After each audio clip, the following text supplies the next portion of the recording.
উন্নয়ন সহযোগী দেশ এবং প্রতিষ্ঠানের সাথে আমরা ধারাবাহিকভাবে আলোচনা করে আসছি এবং এক্সচেঞ্জ অফ ওপিনিয়ন হচ্ছে। তারই ধারাবাহিকতায় আজকে আমরা আমাদের দেশে যেসব ওআইসি ভুক্ত দেশের মিশন আছে সেসব মিশনের প্রধানদেরকে আমরা ইনভাইট করেছিলাম। তারা আজকে এসেছিলেন, আমাদের সাথে আলোচনা করেছেন। আমরা আমাদের বর্তমান কার্যক্রম, গণতান্ত্রিক উত্তরণ এবং আগামী জাতীয় নির্বাচনকে কেন্দ্র করে আমরা যেসব কার্যক্রম হাতে নিয়েছি সেগুলো সম্বন্ধে অবহিত করেছি। পাশাপাশি আমরা বিভিন্ন দেশে আমাদের প্রবাসী বাংলাদেশি যারা আছেন তাদের ভোটের ব্যাপারে তাদের সহযোগিতা আশা করেছি। আমরা যে পদ্ধতিতেই ভবিষ্যতে নির্ধারণ করি না কেন তাদের অভিজ্ঞতাগুলো আমরা জানতে চেয়েছি, তারা শেয়ার করেছেন।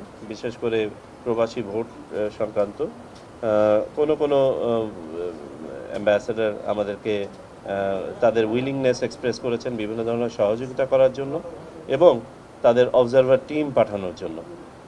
আমরা এগুলো ওয়েলকাম করেছি এবং in due course of time এগুলো আমরা ফর্মালাইজ করব। আমরা একটা আনুষ্ঠানিক প্রেজেন্টেশনের মাধ্যমে ওনাদেরকে আমাদের বিভিন্ন প্রস্তুতি, আমাদের অর্গানোগ্রাম, আমাদের ভবিষ্যৎ কর্মপরিকল্পনা, সম্ভাব্য এলাকা যেখানে আমাদের ওআইসিভুক্ত দেশসমূহ আমাদেরকে সহযোগিতা করতে পারে ইত্যাদি বিষয়ে তাদেরকে বলেছি। এই আমরা পর্যবেক্ষক নিয়ে ওনারাই প্রশ্ন করেছিলেন, যেমন আমাদের ইন্দোনেশিয়ান রাষ্ট্রদূত উনি আগ্রহ প্রকাশ করেছেন, অনুরূপভাবে ওনার পাশাপাশি আরও অনেকে আগ্রহ প্রকাশ করেছেন। আমরা ওরকম ফর্মালি তো এখনও পর্যন্ত অবজারভারের জন্য আমরা চিঠি পুট আউট করি নাই, এটা in due course of time করা হবে। তবে আমরা বোধ করি, ধারণা করি তারা সবাই আগ্রহী হবে। স্যার, ওনারা যেটা বলছেন যে নির্বাচনী সংস্কার বা রাষ্ট্রের সংস্কারের বিষয়ে তাদের একটা সমর্থনের কথা বলছেন, ইলেকশন কমিশনের সেই জায়গায় কি আপনাদের অবস্থান কি বলেছেন?